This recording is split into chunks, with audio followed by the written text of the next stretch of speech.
sehari-hari lewat jalan Gunung Sari sama Pasar Senen ini? Ya. Sebelumnya udah pernah dengar soal ERP nggak Mas? Ya. Gimana tanggapan Mas tentang hal itu? Ya, keberatan sih sebenarnya sebagai pengguna jalan. Ya, karena gimana kita kondisi sekarang ini udah berat, masih suruh berbayar. Kan itu rencana IRP itu sebenarnya katanya untuk mengurangi kemacetan nih Mas. Nah menurut Mas sendiri bagaimana tuh Mas? Ya itu RRT itu kan buat mobil sama motor ya. Iya. Semua kan. Iya. Mungkin ya nggak tahu sih, mungkin nanti kedepannya mungkin bisa kali mengurangi kemacetan. Mungkin. Tapi cukup memberatkan ya Mas untuk pengguna motor. Iyalah. Keberatan lah, ini keberatan. Mas ada harapan lain nggak tentang hal itu mungkin? Kalau bisa sih untuk kendaraan motor nggak usah lah, mobil aja lah. Kalau terkait itu kan cuma di 25 ruas jalan, selebihnya tuh enggak. Ya, Itu sama aja atau bagaimana menurut Mas sendiri?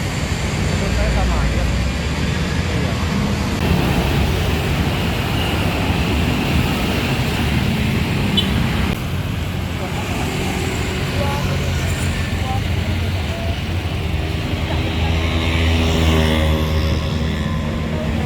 Kalau namanya siapa Bang? Badri, Umurnya berapa Bang? umur 35. Bang tahu tentang wacana tentang IRP yang sudah diberlakukan di Jakarta? Tahu? Nah tanggapan Abang sendiri gimana nih? Termasuk juga kan Abang pengguna jalan. Ya. Tanggapan maksudnya gimana? Tanggapan apakah memang setuju atau tidak dengan adanya jalan berbayar? Kenapa tuh Bang setuju? Karena itu salah satu cara pemerintah untuk mengendalikan kemacetan di Jakarta. Jadi dengan cara jalan berbayar, orang akhirnya pelan-pelan akan beralih ke transportasi publik. Tapi memang catatannya pemerintah juga harus siapin angkutan umum yang layak, yang nyaman. Jadi orang mau pindah dari kendaraan pribadinya ke angkutan umum.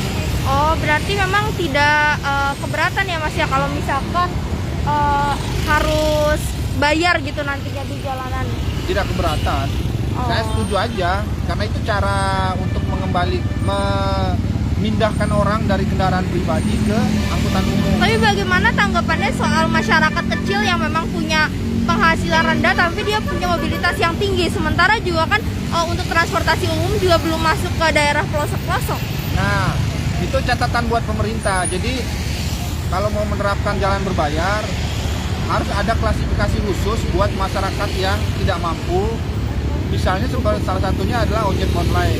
Kemudian yang kedua misalnya untuk angkutan logistik, pelaku usaha UMKM. Mereka harus diproteksi, harus dikasih subsidi atau dikasih kekhususan supaya kalau melintas di jalur-jalur yang ditetapkan sebagai jalur yang berbayar itu digratiskan mereka tidak dipunguti biaya. Karena bagaimana mau membayar IRP sementara pendapatan mereka juga kecil. Nah itu yang harus dipikirkan, dikhususkan gitu, mereka tidak boleh dibayar.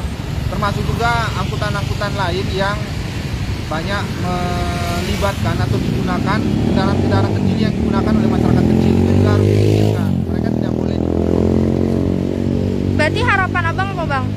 Kalau secara pribadi harapan saya sebelum ini benar-benar diterapkan harus ada uji coba dulu untuk membiasakan masyarakat supaya jangan terkejut pada saat pemberlakuan secara resmi. Itu masyarakat tidak kaget, tidak terkejut karena sudah ada tahapan sosialisasi, tahapan uji coba sebelumnya sehingga masyarakat makin akrab, ramah, dan informasi soal ini terdengar sampai ke masyarakat yang paling bawah. Oke baik, makasih Bang. Terima kasih. Jangan lupa subscribe ya.